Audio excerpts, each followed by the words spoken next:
पिछले वीडियो में हमने देखा था कि जुंटंग बियर लेने के लिए बाहर जाता है और शिया भी उसके पीछे पीछे आइसक्रीम लेने आ जाती है। लौटते वक्त घर के बाहर शिया जुंटंग को दीवार की तरफ कर देती है और बोलती है कि अब से उसका ध्यान सिर्फ उसी पर होना चाहिए, जिसके बाद वो उसे किस कर देती है। हालांकि तभी जू कचरा फेंकने के लिए बाहर आ जाती है और उन्हें किस करते हुए देख लेती है और शॉक हो जाती है।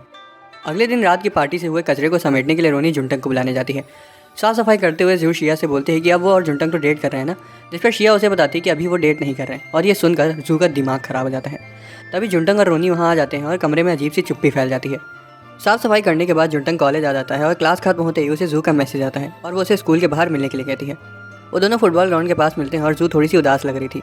वो उसे बताती है कि उसने सस्पेंशन के लिए अप्लाई कर दिया है और अब वो जल्द ही अपना घर छोड़ने वाली है।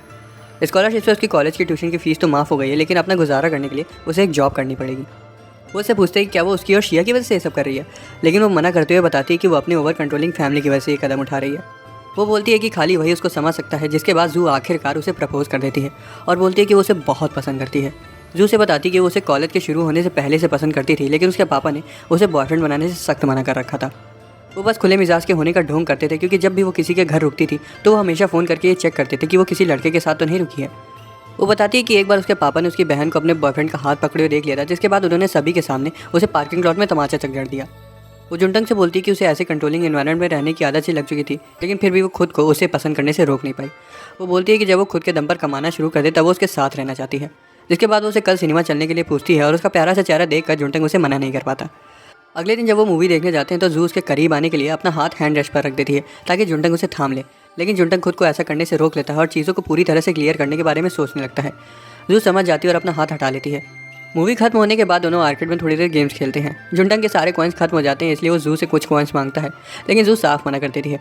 उसके बाद वो लोग कैरोके में थोड़ी देर गाना गाते हैं और बाद में एक रेस्टोरेंट में खाना खाने जाते हैं, जहाँ जू एक कपल डिश ऑर्डर कर देती है, जिस वजह से जुंटंग थोड़ा शर्मा जाता है। उसको जू के साथ की वो डेट बिल्कुल सपने जैसी लग रही थी, क्योंकि जिसे वो सालों से चाहता था आज वो असलियत में उसके साथ डेट पर आई है। लौटते वक्त रास्ते में जू रुक जाती है और जुंटंग को बताती है कि वो कुछ दिनों के लिए अपने दोस्त के घर रुकेगी। वो उससे अगले हफ्ते फ्राइडे को आतिशबाजी देखने चलने के लिए भी पूछती है।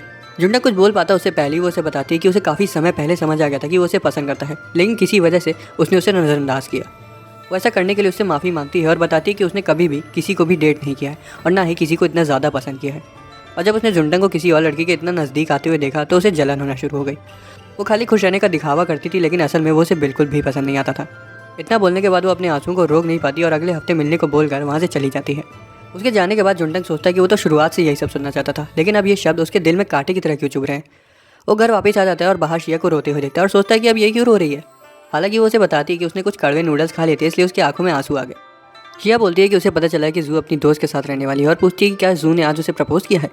जुंटंग हड़बड़ा जाता है और पूछता है कि उसे उसके बारे में सब कुछ कैसे पता चल जाता है, जिस पर वो बोलती है कि उसने तो सिर्फ अंदाज़ा लगाया था। जुंटंग को लगता है कि शिया को उसके प्रपोजल से कोई फर्क नहीं पड़ा है, लेकिन तभी शिया उसे किस करने के लिए आगे झुकती है, लेकिन ऐन वक्त पर रुक जाती है और हंसते हुए बोलती है कि इसका मतलब उसके पास अभी भी जुंटंग को पाने का मौका है। वो उसे अपना फैसला खुले दिमाग से लेने को कहती है और फिर भी उसे किस करके वहाँ से चली जाती है। अगले फ्राइडे को जू रॉन्डेवो पॉइंट पर जुंटंग का इंतजार करती है। उसे लगने लगा था कि शायद वो नहीं आएगा, लेकिन तभी जुंटंग दौड़ते हुए वहाँ आ जाता है। उसे देखकर जू बहुत ज़्यादा खुश हो जाती है, लेकिन उसकी खुशी ज़्यादा देर तक नहीं टिकती, क्योंकि जुंटंग वहाँ अकेले नहीं आया होता बल्कि किसी और को अपने साथ लाया होता है। जू उस पर चिल्लाने लगती है और बोलती है कि उसे ये नहीं पता था कि वो उनकी अकेले की डेट थी, और वो अगर किसी और को लाया होता तो शायद वो उतना गुस्सा ना होती, लेकिन वो उसकी मम्मी को ले आया। जुंटंग उसे बताता है कि उन्हें अपनी मर्जी से वहाँ नहीं लाया, बल्कि शिया ने उसे ऐसा करने को कहा था। असल में पिछली रात शिया ने जुंटंग को बताया था कि जब जू सामान पैक कर रही थी तब उसके पास जू की बहन का कॉल आया था। उन्होंने उसे बताया कि उसकी मम्मी हॉस्पिटल में है और उनकी हालत बहुत क्रिटिकल है, इसलिए वो चाहती हैं कि जू एक बार आकर उनसे मिल ले। ये सुनकर शिया समझ नहीं पाई कि उसकी बहन जू के बारे में पता करने के लिए झूठ बोल रही थी और उसने जू के बारे में उन्हें सब कुछ बता दिया। यही वजह है कि जू का परिवार उसे ढूंढे उससे पहले ही जुंटंग ने जू को उसकी मम्मी से मिलवाने का फैसला किया। जू जुंटंग को घूरते हुए कैफे के अंदर अपनी मम्मी से मिलने जाती है और जू के चेहरे को देखकर जुंटंग को समझ आ जाता है कि उसने सही काम किया है। रात में सभी आतिशबाजी देखने चले जाते हैं, लेकिन जुंटंग बाहर बैठकर जू का इंतजार कर रहा होता है। जू वहाँ आती है और उसे बोलती है कि उसे लग रहा था कि वो तो अब तक बाकियों के साथ जा चुका होगा। जुंटंग उसे शाम के बारे में पूछता है और जू उसे बताती है कि अब सब ठीक है। जुंटंग खुश हो जाता है, लेकिन तभी जू मजाक मजाक में बोलती है कि उस वक्त उसने अपनी हाथ बाहर कर दी थी। जुंटंग फ़ौरन उससे माफ़ी मांगने के लिए पुशअप्स करने लगता है। जू उसके पास जाती है और उसका हाथ पकड़ते हुए बोलती है कि आगे से शायद उनका मिलना जुलना कम हो जाए। जुंटंग अपने पहले प्यार को अलविदा बोलने का फैसला करता है और अपने हाथ हटाने के बाद जू को आखिरकार बता देता है कि वो अब किसी और को पसंद करने लगा है, और जू से माफ़ी मांगता है और तभी उसकी आंखों से अपने आप आंसू गिरने लगते हैं। उसको इस हालत में देखकर जू भी दुखी हो जाती है, इसलिए वो उसे अपने साथ आतिशबाजी देखने चलने को बोलती है। रास्ते में जुंटंग उन सभी पलों के बारे में सोचता है जो स्कूल में उन्होंने साथ बिताए थे, जब हर कोई उन्हें कपल की तरह देखता था। वो उन सभी यादों के बारे में सोच कर रोने लगता है जिन्हें मिटाकर अब वो सब कुछ खत्म करने वाला है। वो वहाँ पहुँच जाते हैं और उसी वक्त आतिशबाजी शुरू हो जाती है। वो दोनों रेलिंग के पास खड़े हो जाते हैं और जू जुंटंग से बोलती है कि उसने उसे बहुत ज़्यादा परेशान किया है और अब वो बदला लेने के लिए उसे नीचे फेंकने वाली है। जुंटंग हंसने लगता है और बोलता है कि वो बहुत कमज़ोर है और वो तो उसे उठा तक नहीं पाएगी। जू उसे उठाने की कोशिश करती है और तभी वो रोने लगती है। वो उसे रोते हुए बोलती है कि उसे क्या हो गया है, पहले तो वो उसे पसंद करता था लेकिन अब वो किसी और को कैसे पसंद कर सकता है।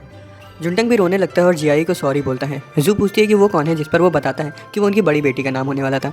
जू हंसने लगती है, जिसके बाद जुंटंग फिर से रोते हुए जनशी से माफ़ी मांगता है और बोलता है कि वो उनका दूसरा बेटा होने वाला था। आसपास के लोग उन्हें देखकर शर्माने लगते हैं और तभी जू मुड़कर उसे गले लगा लेती है। वो उसे बताती है कि वो उसे हद से ज़्यादा प्यार करती है और अब मुझे लग रहा है कि मैं ही खुद को छज्जे से फेंक लूँ। जुंटंग उससे बोलता है कि प्यार सिर्फ सही समय पर ही होता है, जिसे सुनकर जू समझ जाती है कि अब वो उसे खो चुकी है। घर लौटते वक्त जुंटंग शिया को याद करता है और सोचता है कि वो उस वक्त क्या कर रही होगी। उस पल उसे समझ आ जाता है कि वो शिया के प्यार में पूरी तरह से गिर चुका है और दौड़कर उसका नाम बोलते हुए उसे मिलने चला जाता है। शिया, यंस और रोनी आतिशबाजी देखकर घर वापस आ जाते हैं और जुंटंग को वहाँ पाते हैं। उसे देखते ही वो समझ जाते हैं कि वो कुछ समय पहले रो रहा था। तभी जुंटंग उन दोनों के सामने शिया को बता देता है कि वो उसे पसंद करता है। शिया उसके पास जाती है और उसे किस करने के बाद बोलती है कि वो भी उसे पसंद करती है और अंदर चली जाती है। रोनी और यंस ये देखकर दंग रह जाते हैं और यंस उससे पूछता है कि ये सब कब हुआ और अब वो उसे सब कुछ अच्छे से समझाने के लिए तैयार है। अगले दिन जू वहाँ से जाने के लिए अपना सामान पैक कर रही होती है और जुंटंग उससे पूछता है कि क्या वो सच में वहाँ से जा रही है, जिस पर जू बोलती है कि क्या वो ये चाहता है कि वो उसे और शिया को दिन भर एक दूसरे से चिपका हुआ देखे। वो लोग बाहर आ जाते हैं और जू से बताते हैं कि वो कुछ समय के लिए उससे कांटेक्ट नहीं रखेगी क्योंकि उसे काफ़ी कुछ संभालना है, लेकिन वो उसके बाद फिर कभी ज़रूर मिलेंगे। जुंटंग उसका सामान गाड़ी में रखता है और तब जू शिया से पूछती है कि क्या वो उसे पसंद करती है, जिस पर शिया उसे बताती है कि भले ही जब जुंटंग ने उसे प्रपोज किया था तब उसके पास ना तो फूल थे और ना ही कहीं कैंडल्स जल रही थी, लेकिन फिर भी वो उसे बहुत पसंद करती है। जू मुस्कुराती है और वहाँ से चली जाती है। हमें जुंटंग के थॉट से पता चलता है कि उसे पहले लगता था कि वो शिया के बाल और उसके होठों की वजह से उसे पसंद करता है, लेकिन अब उसे समझ आ चुका था कि उसे उसके जिस्म से नहीं बल्कि उसकी रूह से प्यार है। शिया उसके कान में कुछ बोलती है, जिसके बाद जुंटंग तुरंत दौड़कर फूल लेने चला जाता है और शिया बोलती है कि इस बार उसे अच्छे से प्रपोज करना होगा। दोस्तों, अगर आपको एक्सप्लेनेशन पसंद आया तो वीडियो को लाइक और चैनल को सब्सक्राइब कर लेना। मिलते हैं अगले वीडियो में।